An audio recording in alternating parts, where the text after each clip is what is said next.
So just thought I'd put a little video together just to show you my new little nursery area. So I had a good clear out in the patio area, and there's like a section we've got like a walled section that goes all the way along. It's been here since we've lived here, but this particular area always just ends up becoming a bit of a dumping ground. So I got a bit fed up a couple of weeks ago and chucked everything out of it that shouldn't even be in there. Found lost things that have been missing for a little while, and made it into this new area, because what I'm finding, believe it or not, we've been here for quite a while. We've been here for nearly 14 years this year, and more things are becoming more apparent, probably more since we've been in lockdown, about kind of like how the position of the sun works and what works best and what's not working. So I have my greenhouse. Greenhouse is fine. It isn't in a sunny spot. It's tucked in, sort of it's very wrapped around the greenhouse. So it has its own microclimate anyway, but the majority of the back of the house is sort of south to southeast facing, so it's quite exposed in terms of sunshine, so it's trying to find the best spots. So when it comes to things like taking cuttings or things that need to be in the shade, I can't tell you how many times I've lost plants because I've popped them up against a wall, not thinking anything of it, and then been and done a day's work, come home and they've just been crisped, absolutely fried by the sun, just because the position of them's just not been the right conditions for them. So this new nursery area will hopefully prevent that. So what I've done is I've been watching, and this whole side of the garden does actually get quite a good chunk of shade. So I've got a lilac tree. So what happens is the sun will come round, and then once it gets to that lilac tree, then there's no sunshine here at all, but it still retains a little bit of warmth because of the microclimate that it has within, like, sort of like the surrounding area. So I think it's probably a decent area for it. The only thing that did concern me was snails. Snails tend to hide in here, but because it's been full of rubbish, we've provided them conditions for them to hide. So now I just keep on top of, obviously, because this droops when it dies off and things like that. So I've just got to make sure I keep on top of the cleaning. So maintenance, it's never ending, isn't it? So so the nursery area, the purpose of my nursery area is for plants that aren't going in the ground yet. Some might have been potted on, but I don't have anywhere for them to go yet. Or it's for cuttings, or splitting of plants, if I've split plants over. So for example, I have a Primrose Denticulata, a white variety. It's gorgeous, and I've had it for years. I have kept its fresh seed. I'm going to try and propagate it from seed as well, but I just dug the plant out and shook some of the soil off, and just mind-blowingly, you could clearly see that it had its own set of individual plants within that one clump. So I actually managed to get 5 extra plants from this one clump. So I've left one in the ground, and then I've got like 5 of these beauties, and the root system on them was so healthy and so good. So they have been potted on. Nothing coming out at the bottom yet, but I suspect they won't be long, because these have they've just took really well to being in their pots, and it was really easy to do. I didn't even have to get a knife or anything like that. They literally just broke apart from each other. So really happy about them. I've got, like I said, I've got some plants. I purchased some of these. These were from a local garden centre where it was a ridiculous bargain. It was 4 perennials for £10, which I thought was really, really good value.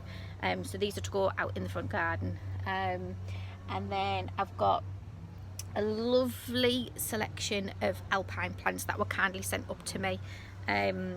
Paddy, who just has the most incredible garden, and it's just heavenly. When you ever get a chance to watch her videos, look for Alpine Gardeners on Instagram.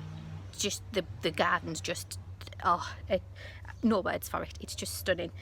She kindly sent me some lovely alpines from her garden, which I'm really excited about. And one of my favourites, and I'd never discovered this, I'd never heard of it until Paddy sent me it, but Rhodophysis, I think that's how you pronounce it. I don't know whether it'll pick up very well on the camera.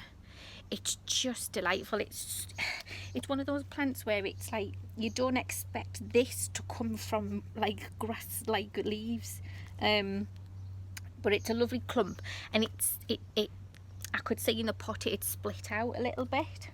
So what I've done is took some of those little offsets and then just popped them around the outside of a pot, and they appear to be incredibly strong. So if they take, I'm going to be over the moon with them completely. So yeah, it's basically like my experimental section, if you like, really. I found a lovely healthy shoot on a scabiosa that I rescued twice, once from the garden centre, once from my own garden, and I've just took couple of little cuttings off that. I've got, so night scented phlox is brilliant because its petals are really heavily scented, but you'll only smell them on a night time because the flowers actually open up on the night, which is great for attracting moths, which then attract the bats. We do have bats around our area. I've stood out many a night and watched them and see little teeny tiny bodies flying over. It's incredible. I never get bored of watching bats. They're a really fascinating species. But this plant helps attract the moths because of it is so sweet. If anyone's had it, you'll know what I'm talking about. If you haven't, if you see it in a garden centre, seriously, if you get a chance to, have a sniff of it. Even its leaves are very heavily scented, so when you rub them you get the really perfume. But again, I've got one in the garden that's looking a bit sad. It's been a bit neglected. You can see it's just over here, it's very straggly. So I've took some cuttings off that in the hope that I can possibly replace that one over there, because it's such a shame. I've been a bit of a naughty gardener, I would say.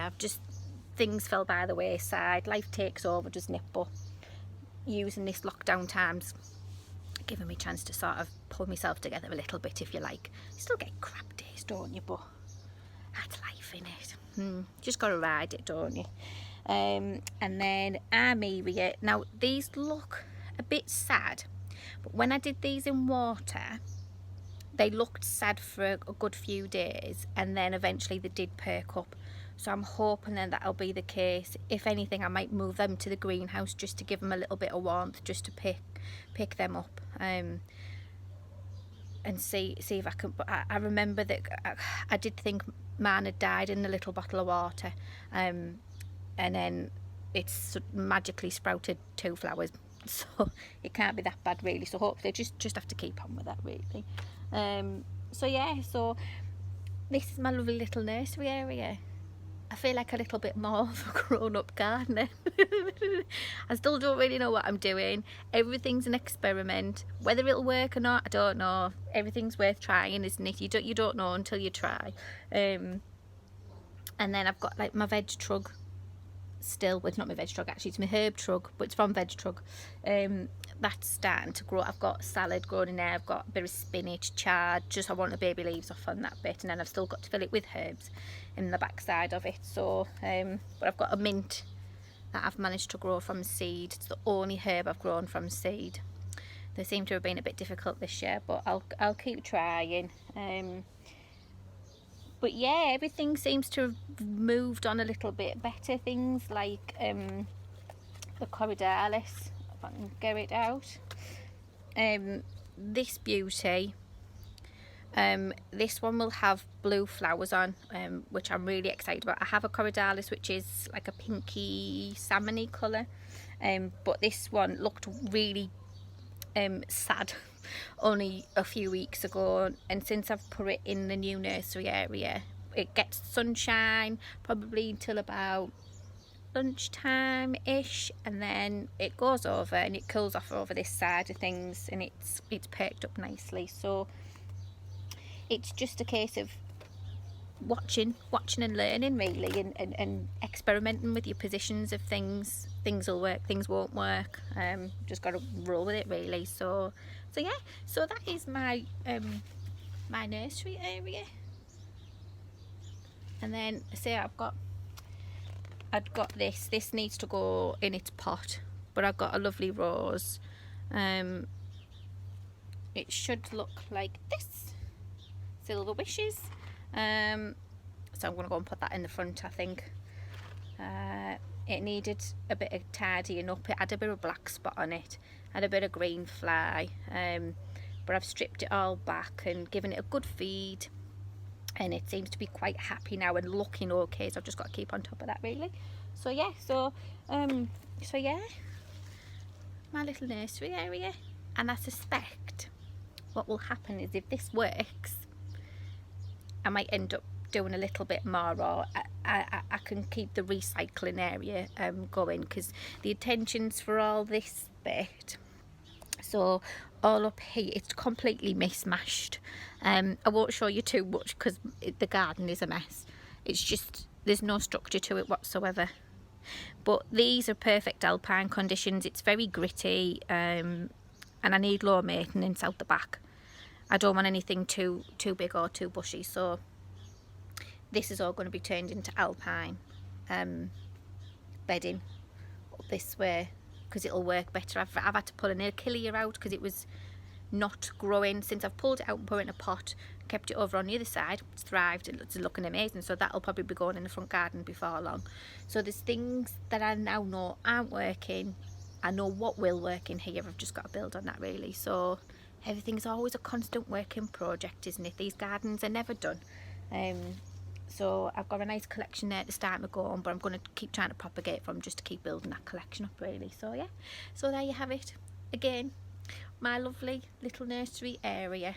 I hope you've enjoyed watching it. Anything you want to ask away. I'm not an expert, but I can tell you how I've done things, or make suggestions, or point me in the right direction if that's the case anyway. So so yeah, see you for now. Bye.